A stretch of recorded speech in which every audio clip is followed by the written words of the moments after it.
सद्गुरुवे नमः।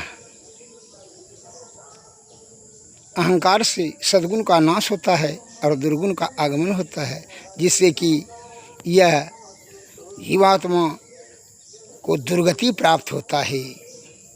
कैसे उदाहरण देते हैं। एक गड़ेरिया भेड़ चराने ले गया, वहाँ जो है एक पत्थर मिला, बड़ा चमकीला था।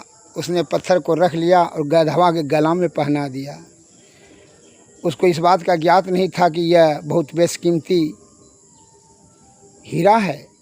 जब वह बाजार से होकर के गधा चला करके लौट रहा था तो उसकी चमक को देख करके एक सज्जन ने उसको जान लिया कि ये बड़ा कीमती वस्तु है। वह जौहरी था, बड़ा लालची। उसने कहा इसको बेचेगा? कहा जी सर, इसको बेचेंगे 1 रुपया में। कहा नहीं, हम 12 ना देंगे। क्योंकि नहीं देंगे। वह मन में विचार किया वो लालची जौहरी ने कि ये तो हमको ही दे देगा, इसको तो ज्ञान नहीं है इस पत्थर के बारे में। वह छोड़ दिया और जब चला गया तो वह गधा चराने वाला धोबी जो है कुछ आगे ही बढ़ा था कि एक दूसरा जौहरी ने देख लिया उसको, जो कहा किसको बेचेगा? कहा हाँ। कहा ठीक है। 1 रुपया बोला, उसको 5 रुपया दे करके वो पत्थर ले करके चला गया।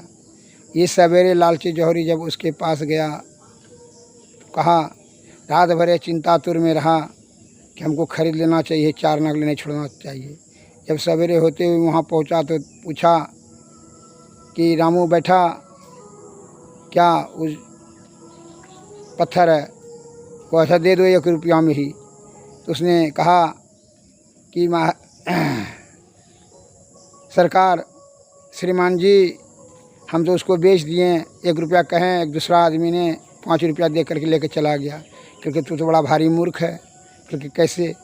क्योंकि कैसे? अरे तू 1 लाख का चीज़ था, तुम 5 रुपया में दे दिया। कहा जब इस बात की जानकारी थी आपको? कहता है वो तो हीरा था। क्योंकि तब तो आप महामूर्ख हैं। जब इस बात की जानकारी थी आपको कि 1 लाख रुपया का चीज़ है तो उसको 4 आने के लिए तुमने छोड़ दिया। तुमसे ऐसा महामूर्ख कौन होगा? और तुम हमको यहाँ मूर्ख बनाने के लिए आए हो। महामूर्ख कहीं का। तू 1 लाख का चीज़ 4 आना के लिए छोड़ दिया और उल्टे हमको मूर्ख बनाने के लिए चले आए हो। जाओ ज्ञान प्राप्त करो। उसी प्रकार विषय भोगी प्राणी इंद्रिय सुख की तृप्ति करने में छल कपट पाप ताप जमा कर लेता है और ब्रह्म की प्राप्ति नहीं कर पाता है और जीवन मरण के चक्कर में फंसकर दुर्गति को भोगता है और दूसरे को जो है नीचा समझता है और बड़ी अहंकार भाव से कहता है ये क्या